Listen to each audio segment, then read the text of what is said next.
Hello बच्चों, स्वागत है आप सबका एक बार फिर से क्रैक स्टडी पर। आज हम पढ़ेंगे प्रश्नावली 3.3 के क्वेश्चंस, जिसमें आज हम जानेंगे कि दो चर वाले रैखिक समीकरण को जो हम सॉल्व करते हैं, इसकी जो हमारे सिलेबस में ऑफिशियली विधि दी हुई हैं वो कौन कौन सी हैं। तो उनकी पहली विधि जो होती है प्रतिस्थापन विधि, उसको आज हम पढ़ने वाले हैं। तो आइए शुरू करते हैं बिना किसी देरी के। शुरू करने से पहले अगर आपने चैनल को सब्सक्राइब नहीं किया है तो सब्सक्राइब टू क्रैक स्टडी, और इससे पिछले लेक्चर अगर आपने देखे नहीं है 3.1 3.2 के, तो डिस्क्रिप्शन बॉक्स में लिंक है, जाइए और उसकी पूरी प्लेलिस्ट को चेकआउट कीजिएगा। क्योंकि यदि आपने 3.1 और 3.2 नहीं देखी होगी तो 3.3 एक्सरसाइज जो ये है ये आपको उत हद तक समझ में नहीं आएगी, यानी उतने अच्छे से समझ में नहीं आएगी। तो जाइए पहले 3.1 और 3.2 जो लेक्चर हैं वो जरूर वॉच आउट कीजिएगा। तो आइए शुरू करते हैं अब लेक्चर 3.3 का। तो चलिए भाई शुरू करते हैं प्रतिस्थापन विधि। देखिए 3.3 प्रश्नावली का पहले क्वेश्चन का पहला पार्ट आपको यहाँ लिखा हुआ है, जिसमें आपको दो समीकरणें दी हुई हैं। पहली समीकरण है x + y = 14 और दूसरी समीकरण है x - y = 4। अब इन दोनों समीकरणों को जब आप ध्यान से देखेंगे तो आपको इनमें पता चलेगा कि आपको इसमें दो चर दिखाई दे रहे हैं, एक x है दूसरा y है। सेम एज इट इज इस समीकरण में भी आपको दो चर दिखाई दे रहे हैं, एक x है एक y है, यानी कि ये दो चर वाले समीकरण हैं। अब इनकी जो पावर है वो 1 है, यानी हम ये कह सकते हैं कि ये जो समीकरण लिखे हुए हैं वो दो चर वाले रैखिक समीकरण हैं। अच्छा, अब देखते हैं प्रतिस्थापन विधि क्या है। तो देखो इसके नाम से समझना, प्रति और स्थापन। स्थापन का मतलब होता है बच्चों चेंज कर देना। जैसे आपने सुना होगा स्थापित कर दी गई किसी भी चीज को, तो स्थापित कब करते हो आप जब एक स्थान से हटा करके किसी भी वस्तु को दूसरे स्थान पर रख देते हैं, तो उस प्रोसेस को कहते हैं स्थापित कर देना, स्थापना कर देना। तो सेम एज इट इज जब हम किसी एक समीकरण से किसी एक चर का मान दूसरे वाले समीकरण में स्थापित करते हैं और उसके सहायता से हमें वो जो चर है उसका मान प्राप्त होता है, तो इस विधि को प्रतिस्थापन विधि कहते हैं। ठीक है, अब आओ समझते हैं इसको बिल्कुल करके। देखो पहली समीकरण दी हुई है x + y = 14 और दूसरी दी हुई है x - y = 4। कह रहा हूँ समीकरण नंबर 2 से।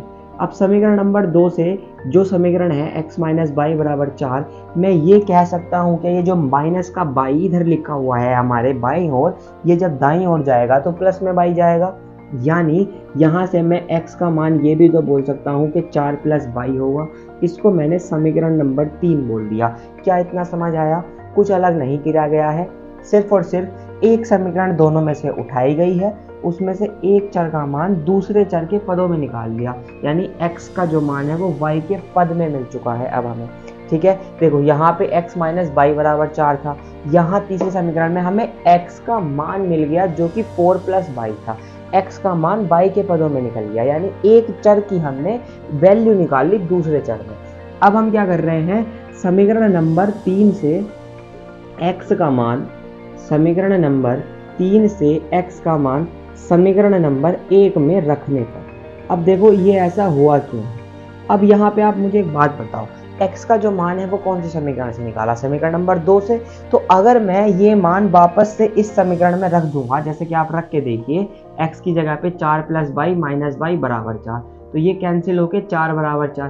क्या यहाँ से आपको किसी चर का मान मिला? नहीं मिला। तो यानी हम ये कह सकते हैं कि जिस समीकरण से आपने किसी एक चर का मान निकाला है, आप उस मान को दूसरी समीकरण में प्रतिस्थापित करेंगे, यानी एक स्थान से हटा करके दूसरे स्थान में रखेंगे। इसको आप ऐसे समझिए जैसे कि यहाँ x का स्थान जो दूसरी समीकरण में था, x का मान हमने इस समीकरण से निकाला और उसको उठा करके इस वाले समीकरण में स्थापित कर दिया, तो इसीलिए इस विधि का नाम पड़ा है प्रतिस्थापन विधि। ठीक है, अच्छा, जैसे हमने समीकरण नंबर 1 में मान रखा, तो समीकरण नंबर 1 क्या थी? x + y = 14 थी। ठीक है, समीकरण नंबर 3 से x की जगह पे आप क्या रख सकते हो? 4 + y, यानी x कहीं ना कहीं 4 + y के बराबर है, तो मैं इस वाले x की जगह पे लिख दिया 4 + y। ये y था तो y, और बराबर का बराबर और 14 का 14 ऐसे ही उतार लिया। अब एक y में जब दूसरा y जुड़ेगा तो कितना हो जाएगा? 2y। अब इसी तरीके से ये जो 4 था इसको हमने यहीं रहने दिया, बराबर आ गया 14। अब आप मुझे एक बात बताओ, ये 2y के प्लस में 4 लिखा हुआ है, जब हम इसको बराबर के उधर पहुंचाएंगे तो ये कुछ इस तरीके से नहीं मिल जाएगा? 2y = 14 - 4 मिल जाएगा ना? बस अब यहाँ से आप 2y का मान निकालिए, 14 में से 4 गए, कितना बचा? 10। यहाँ 2y की गुणा में है, y बराबर आ गया 10/2, 2 पंजे 10, यानी कि y का फाइनली आपको क्या मान मिल गया? 5 मान मिल गया। y का मान 5। ठीक है, अब दो चर थे आपके पास, एक x था एक y था। y का मान आपको मिल चुका है। इसके बाद आपको करना क्या है, इसके बाद देखिए आप या तो क्या काम कीजिए कि y का मान समीकरण नंबर 1, 2, 3, ये आपके ऊपर डिपेंड करता है कि आप रखना किस में चाहते हैं। देखो समीकरण 1 की बात कर लो, 2 की बात कर लो या 3 की बात कर लो, तीनों ही x और y दोनों में है, समीकरणों में दोनों चर आ रहे हैं, x भी और y भी। अब आपको y का मान मिल चुका है जो कि अभी अभी आया है 5, ठीक है। तो अब क्या करो, इस y का मान उठा कर किसी भी समीकरण में रख दो। मैं यहाँ पे समीकरण नंबर 3 का प्रयोग कर रहा हूँ, तो मैं कह रहा हूँ y का मान समीकरण नंबर 3 में रखने पर, ठीक है भाई। जैसे मैं y का मान समीकरण नंबर 3 में रखूंगा, समीकरण नंबर 3 क्या थी, x बराबर 4 प्लस y, तो ये हो जाएगी x बराबर 4 प्लस y की जगह 5, यानी x बराबर आ गया 5 4 9। अब आप मुझे एक बात बताओ, x का मान 9 आया, y का मान 5 आया, ठीक है मान तो निकल गया, लेकिन पता कैसे चलेगा कि ये मान सही है या नहीं।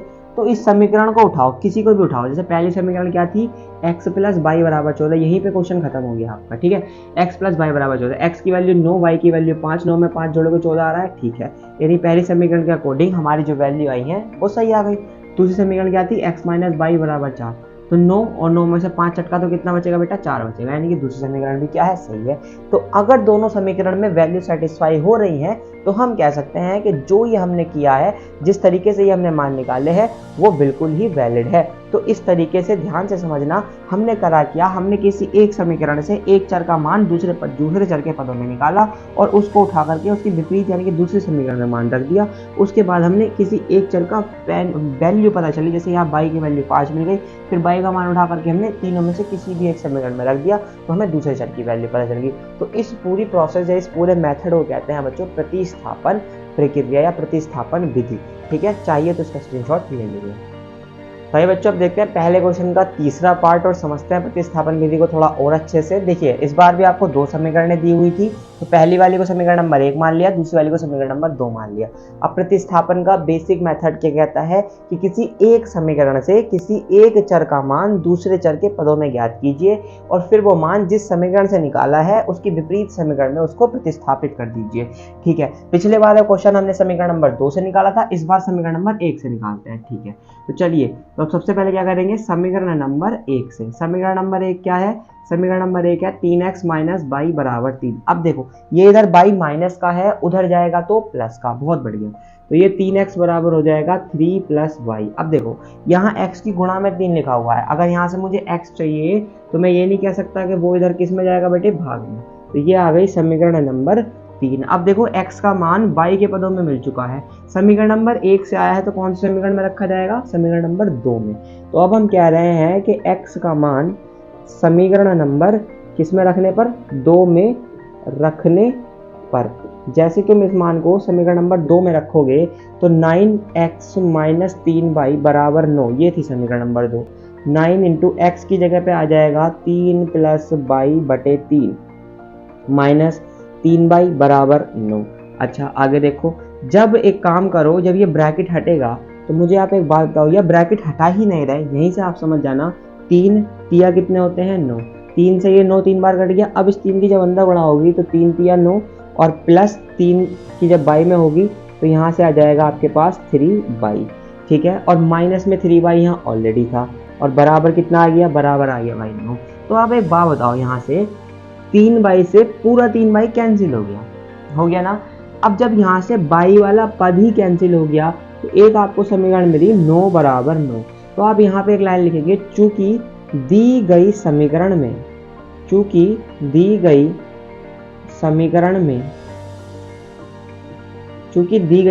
में चर वाला पद उपस्थित नहीं है, अतः दी गई समीकरण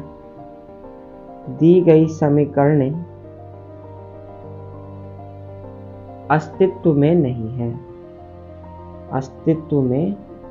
नहीं है।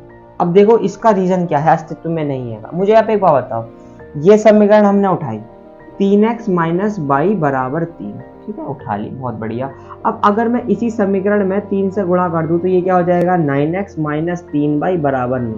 तो ये जो समीकरण नंबर 2 लिखी हुई है ये समीकरण नंबर 1 में ही 3 की गुणा करके लिखी हुई है। अब आप चाहो तो जैसे मेरा यहाँ से इनवैलिड आ गया कि नहीं हो सकती है प्रतिस्थापन विधि से सॉल्व, तो लास्ट वाली लाइन में लिख देना अतः प्रतिस्थापन विधि का प्रयोग संभव नहीं है। अब ये तो समीकरण नंबर 1 से बात करी थी। अगर किसी के मन में कोई इच्छा, कोई डाउट बच रहा हो, इसको थोड़ा सा साइड में रख दो कि मैंने समझाया, तो आप एक बार समीकरण नंबर 2 से ट्राई करके और देख लो, क्या पता भाई आपने को लग रहा हो कि समीकरण 2 से हो जाए। समीकरण 2 से देख लो भाई, 9x बराबर क्या हो जाएगा 9 + 3y, यानी x बराबर क्या आ जाएगा 9 + 3y बटे में 9। अब क्या करोगे, x का मान समीकरण नंबर 1 में रखोगे, तो जैसे x का मान समीकरण 1 में रखोगे तो हो जाएगा 3 × x की जगह आएगा 9 + 3y बटे 9 और माइनस y बराबर कितना, बराबर 3। 3 से जब 9 काटोगे 3 बार कटेगा, ठीक है। इसको जब अंदर देखोगे तो ये हो गया 9/3 + 3y/3 माइनस y बराबर 3। 3 से 3 गया, 3 × 3 = 9, यानी ये आ गया 3 + y माइनस y बराबर 3। तो y से y कैंसिल हो गया, 3 बराबर 3। देखो यहाँ से भी चर नहीं मिला, तो यानी कि कंडीशन यही कह रही है भाई कि इन दोनों समीकरणों में प्रतिस्थापन विधि का प्रयोग हम नहीं कर सकते, क्योंकि दोनों समीकरण एक ही समीकरण का रूप है, यानी इसमें जो चर है वो अनुपस्थित हो रहा है। जैसे आप इसमें प्रतिस्थापन विधि लगा रहे हो तो चर उपस्थित नहीं रह रहा है, चर खत्म हो रहा है, चर का अस्तित्व नहीं है, इसलिए इन दोनों समीकरणों का प्रतिस्थापन विधि से कोई हल नहीं निकलेगा। चलिए अब देखते हैं एक और क्वेश्चन। तो आइए भाई अब देखते हैं पहले क्वेश्चन का 5वां पार्ट। अब 5वां पार्ट ही मैंने क्यों उठाया है, इसका सबसे बड़ा रीजन मैं आपको देता हूँ, क्योंकि इस पार्ट के अंदर सवाल जो है वो अंडर रूट में है। अब अंडर रूट को देखते ही आधे बच्चों की हालत खराब हो जाती है, ऊपर का ऊपर और नीचे का नीचे मामला हो जाता है। उनको लगता है क्या ही हुआ है भैया, ये कैसे होगा, क्या होगा। तो इसी अंडर रूट वाला मैंने जानबूझ के उठाया है। अब देखो अंडर रूट वाला क्वेश्चन कैसे करता है प्रतिस्थापन विधि से। तो दो समीकरण हैं भाई, वही सिंपल मेथड अपना, ये समीकरण नंबर 1 हो गई, ये वाली समीकरण नंबर 2 हो गई। फिर क्या करना होता है, किसी एक समीकरण से किसी एक चर का मान दूसरे चर के पदों में निकालना होता है। तो एक काम करो, माइनस वाला प्रेफर करो। क्यों करोगे माइनस वाला प्रेफर, इसका रीजन देता हूँ तुम्हें मैं। माइनस वाली समीकरण इसलिए प्रेफर करना क्योंकि जो उसमें एक पद यहाँ माइनस में होगा, जब इक्वल के उधर आप उसको भेजोगे तो वो प्लस में बन जाएगा, इसलिए फायदा होता है। इसलिए मैं यहाँ समीकरण नंबर 2 का प्रयोग कर रहा हूँ। इसलिए मैं आपसे जो कह रहा हूँ कि मैंने पहले क्वेश्चन में भी जो उठाई थी वो माइनस वाली समीकरण इसीलिए उठाई थी। तो समीकरण नंबर 2 से हो जाएगा √3x माइनस √8y बराबर 0, यानी कि √3x बराबर हो जाएगा √8y। ये माइनस था, उधर प्लस पहुंच गया, लेकिन हमें तो x चाहिए, तो x बराबर आएगा √8 बटे √3 × y, समीकरण नंबर 3। अब क्या करना होता है, x का मान समीकरण नंबर 2 से निकाला था, तो कौन सी समीकरण में रखा जाएगा, समीकरण नंबर 1 में। तो x का मान समीकरण नंबर 1 में रखने पर समीकरण नंबर 1 √2 x की जगह पे आ गया √8 बटे √3y और प्लस √3y और बराबर आ गया 0। ठीक है भाई, जब गुणा करोगे तो ये हो गया ऊपर √2 गुणा √8y और बटे में √3 और प्लस √3y और बराबर में 0। अब यहाँ देखना बाकी सॉल्यूशन। देखो ये एक भिन्न है, इस वाले पार्ट की बात करें तो ऊपर एक संख्या बटे नीचे कुछ और संख्या, यहाँ पे कुछ और है ही नहीं बटे में, तो इन दोनों का एलसीएम ले लेते हैं। अच्छा सिंपल सी बात है, 8 दूनी होते हैं 16 और अंडर रूट है तो अंडर रूट, बाई का बाई और बटे में एक काम करो, बटे में पूरा ले लेते हैं। एलसीएम क्या आ जाएगा, √3 आ जाएगा। प्लस जब एलसीएम लोगे तो इस √3 की इस अंडर रूट में गुणा हो जाएगी, यानी यहाँ आ जाएगा √3 गुणा √3 बाई बराबर आ गया 0। 16 का अंडर रूट होता है 4, तो 4 बाई प्लस √3 की जब √3 में गुणा करोगे तो आएगा 3 बाई और बटे में √3 बराबर 0। ऊपर से आ गया 7 बाई और बराबर आ गया 0, यानी बाई का मान यहाँ से आपको मिल गया 0। अब देखो यहाँ तक तो आपको बहुत अच्छे समझ में आ गया होगा, मैं जानता हूँ। यहाँ से आगे को आपको लगा होगा हाय हाय क्या हो गया, हुआ आ गया जी। हाँ तो है ना, हुआ कुछ नहीं है। देखो ध्यान से देखना, जब गुणा करी तो 8 दूनी होगा 16, 16 बटे √2। यहाँ को समझो, एक सब मैंने लिखी है एक भिन्न a बटा b और प्लस में लिख दिया मैंने c। अब इसको सॉल्व कैसे करेंगे, तो जब भी मैंने बताया था, जब आपने पढ़ा होगा छोटी वाली क्लासों में 8th में 6th 7th में पढ़ाते हैं, जब भिन्न सिखाई जाती है कि यदि एक संख्या अंश बटे हर के रूप में लिखी गई है, दूसरी संख्या नॉर्मल रूप में लिखी गई है और ये जुड़ रहे हो या घट रहे हो, तो आप करने के इनका एलसीएम ले जाता है। एलसीएम क्या, इस c के बटे में 1 मान ले जाएगा। सेम एज इट इज आप यहाँ लेके चलना, यहाँ हो गया 16 बटे √16 बटे √3 बाई और प्लस √3 बाई। तो जब एलसीएम ले जाएगा तो इन दोनों की गुणा होती है, तो जब b की गुणा होगी 1 में तो b आ जाएगा। सेम एज इट इज यहाँ जब √3 की इसके बटे में कुछ नहीं है तो इसके बटे में 1 होगा, तो जब इसकी 1 में गुणा होगी तो √3 आएगा, इसीलिए ये एलसीएम जो है यहाँ पे √3 आया। अच्छा, इसके बाद क्या होता है, इस वाले b से इसको भाग होती है, तो जब 1 आएगा उसकी गुणा इस a में होती है 1 इंटू ए, फिर इस 1 से इस b को भाग होती है, क्या आता है b, उस b की गुणा इस c में होती है। ऐसे तो होता है ना, सेम एज इट इज जब यहाँ एलसीएम लिया गया होगा तो आप इसको ऐसे समझो, इसके बटे में हमने 1 मान लिया, 1 और √3 की गुणा हुई, √3 आ गया, एलसीएम में √3 से जब √3 को भाग करा 1 आ गया होगा, इसलिए यहाँ गुणा में 1 लिखा या मत लिखो बात एक ही है। जब इस 1 से √3 को भाग करी होगी तो √3 बचा होगा, उस √3 की √3 बाई में गुणा हुई है, ठीक है। तो जब √3 के √3 बाई में गुणा हुई तो आप एक बात याद रखना, √a गुणा √a जो होता है वो a होता है। अगर इसको बिड फॉर्मूला समझना है तो आप ऐसे रख समझ लो, √ का मतलब होता है पावर 1/2, और जब आधा आधा मिल जाती है तो पावर बन जाती है 1, ठीक। तो यहाँ से √3 जो है वो 3 बन गया, और √16 की बात करें तो √16 को आप लिख सकते हैं 4 गुणा 4, और 4 गुणा 4 का मतलब हो गया 4, ठीक है। तो यहाँ से 4y प्लस 3y, अब ये जो बटे का √3 था बराबर में 0 था तो गुणा में चला गया तो 0 हो गया, 7y बराबर 0, y का मान 0 आ गया। अब क्या करना है आपको, y का जो मान आया वो कहाँ रख दो, कोई सी भी समीकरण, 1 हो 2 हो 3 हो, किसी में भी रख दो। मैंने समीकरण 3 रखी, समीकरण 3 बराबर क्या थी, x बराबर √8 बटे √3 और गुणा में y था। अब एक बार बताओ, जब गुणा में y 0 है तो x की वैल्यू भी क्या आ गई 0, यानी कि लास्ट लाइन में आ जाएगा, अतः x बराबर 0, y बराबर 0 दी गई समीकरणों के हल हैं, दी गई समीकरणों के हल हैं। तो ये आ जाएगा इसका सॉल्यूशन प्रतिस्थापन विधि से। अब देखते हैं क्वेश्चन नंबर 2। क्वेश्चन नंबर 2 जो ये है, ये आपके लिए बहुत ज़्यादा इंपॉर्टेंट क्वेश्चन है, इस पर स्टार बना लो, इंपॉर्टेंट लिख लो, सुपर मोस्ट इंपॉर्टेंट लिख लो, सुपर इंपॉर्टेंट, जो भी कहना चाहो वो लिख लो। ये क्वेश्चन ऐसा है जो 3.3 प्रश्नावली से पेपर में आने का दावा रखता है, ठीक है। और इसके आगे आने वाले जितने भी क्वेश्चन अब हम करेंगे 3.3 के हों या फिर 3.4 के हों, वो सारे के सारे क्वेश्चन बहुत ज़्यादा इंपॉर्टेंट हैं और पेपर में आएंगे ही आएंगे। यानी कि आप ये समझ लीजिए कि यहाँ से आगे को आपको कुछ भी मिस नहीं करना है। यहाँ से आगे को अगर आपने सब कुछ सीख लिया तो आप अपने 10 नंबर पक्के करके चलेंगे बोर्ड एग्जाम में। तो आइए देखते हैं क्वेश्चन कह क्या रहा है। क्वेश्चन में 2 समीकरणें दी हुई हैं। पहली समीकरण है आपके लिए 2x प्लस 3y बराबर 11, मैंने मान लिया समीकरण नंबर 1। दूसरी समीकरण है 2x माइनस 4y बराबर माइनस के 24, इसे मान लेते हैं समीकरण नंबर 2। इन दोनों समीकरणों को आपको हल करना है, ठीक है। कौन सी विधि लगानी है ये यहाँ पे नाम दिया नहीं है, और m का वह मान ज्ञात कीजिए जिसके लिए एक और तीसरी समीकरण दी हुई है y बराबर mx प्लस 3। ये कंडीशन सिद्ध होगी, इन दोनों में से x और y का मान निकालिए, इस कंडीशन के अकॉर्डिंग रखिए और इस m की वैल्यू आपको क्वेश्चन ने कहा है कि पता करके हमें दिखाइए। अब देखो ध्यान से सुनना, इसमें यहाँ पे कोई विधि का मेंशन नहीं है, तो जब आपके पेपर में आएगा तब आप किसी भी विधि से यूज इसको आप हल कर सकते हैं। लेकिन क्योंकि अभी अभी हमने यहाँ पे प्रतिस्थापन विधि पढ़ी है तो मैं आपको इसमें प्रतिस्थापन विधि अप्लाई करके दिखा रहा हूँ। अब देखो 2 समीकरणें हैं, ये पहली हो गई, ये दूसरी हो गई। अब दूसरी समीकरण या पहली समीकरण में से करना क्या है, किसी एक से x या y का मान निकालिए, दूसरे चर के पद में निकालिए और दूसरी समीकरण में उठा करके रख दीजिए।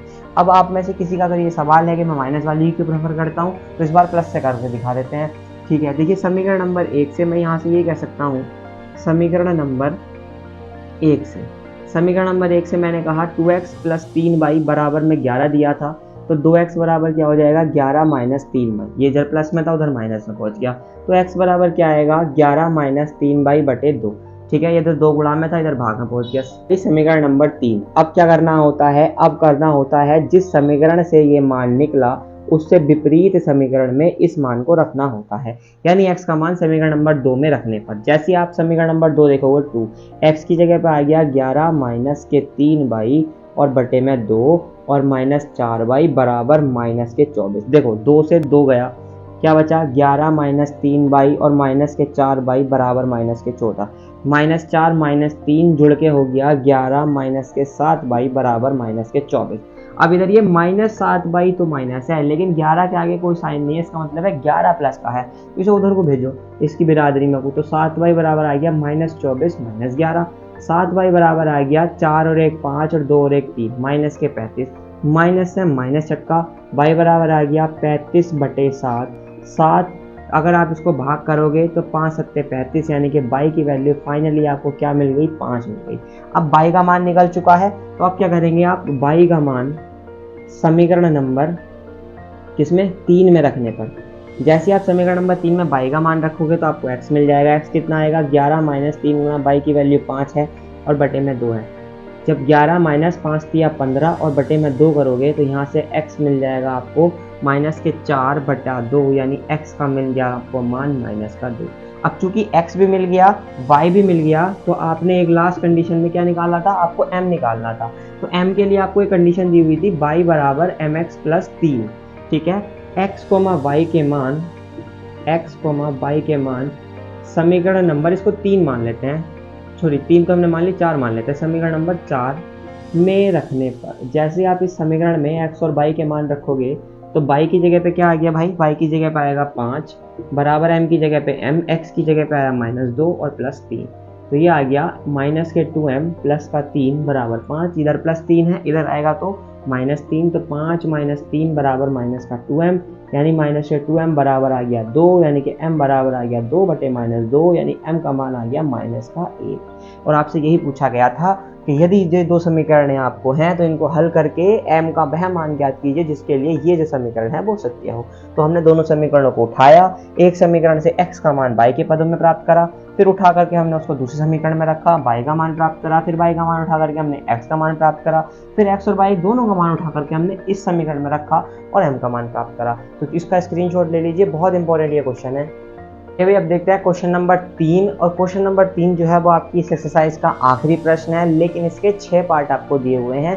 तो आइए समझते हैं इसका पहला पार्ट क्या कह रहा है। कह रहा है क्वेश्चन नंबर 3 की निम्नलिखित समस्याओं का रैखिक समीकरण युग्म बनाइए और उन्हें प्रतिस्थापन विधि से हल कीजिए। यानी कहने का क्या मतलब है, अभी तक आप जितने भी क्वेश्चन कर रहे थे इनमें आपको समीकरण युग्म दिया हुआ था, रैखिक समीकरण युग्म दिया हुआ था 2 चर में, और आप वहां से डायरेक्टली क्या कर रहे थे, प्रतिस्थापन विधि लगा रहे थे। लेकिन ये जो क्वेश्चन नंबर 3 के प्रश्न आप पढ़ेंगे 6 के 6 पार्ट, इनमें क्या करना होगा, आपको पहले समीकरण बनानी होंगी, उसके बाद उनको प्रतिस्थापन विधि से सॉल्व भी करना होगा।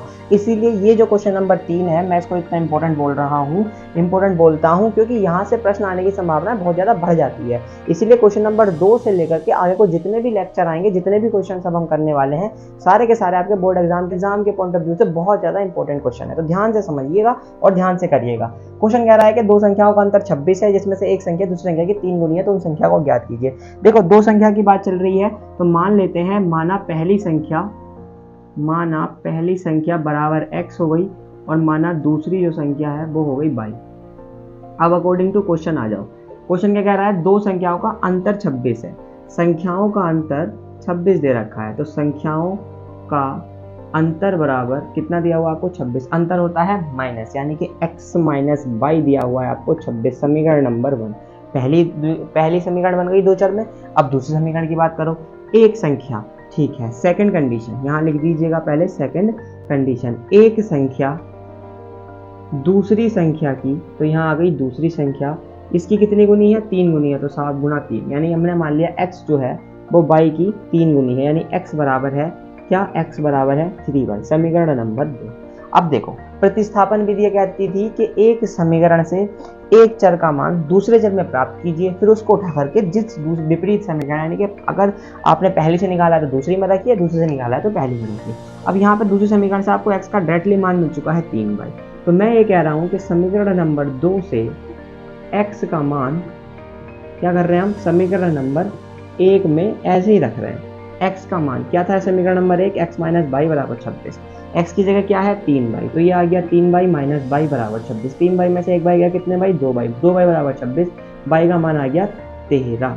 कितना आ गया 13, तो y बराबर आ गया 13, यानी कि दूसरी संख्या जो आ गई वो आ गई 13। क्या करेंगे, अब y का ये मान कोई सी भी समीकरण में रख दो, तो समीकरण नंबर 2 में रखने पर x बराबर क्या है 3y, तो x बराबर क्या जाएगा 3 गुणा 13, तो x बराबर क्या जाएगा 13 × 39, यानी x का मान आ गया 39। तो फाइनली आपको आंसर मिल गया। आते हैं पहली संख्या जो आपको मिली वो क्या थी 39, आते हैं दूसरी संख्या जो आपको मिली वो क्या थी 13। तो ये आपका आंसर हो जाएगा। तो आज के इस लेक्चर में बस इतना ही रखते हैं। इसके जो बचे हुए पार्ट्स हैं वो हम कवर अप करेंगे नेक्स्ट लेक्चर में। तो अगर लेक्चर पसंद आया है, वीडियो अच्छी लगी है, इन्फॉर्मेटिव लगी है, तो लाइक कीजिए, इसको शेयर कीजिए अपने दोस्तों के साथ। कोई डाउट बचा है तो कमेंट कीजिएगा, और ये इन्फॉर्मेटिव वीडियोज़ और बाकी सारी इन्फॉर्मेटिव वीडियोज़ देखने के लिए चैनल को सब्सक्राइब कीजिए। तो मिलते हैं आपसे नेक्स्ट वीडियो में, तब तक के लिए take care, bye bye, see you.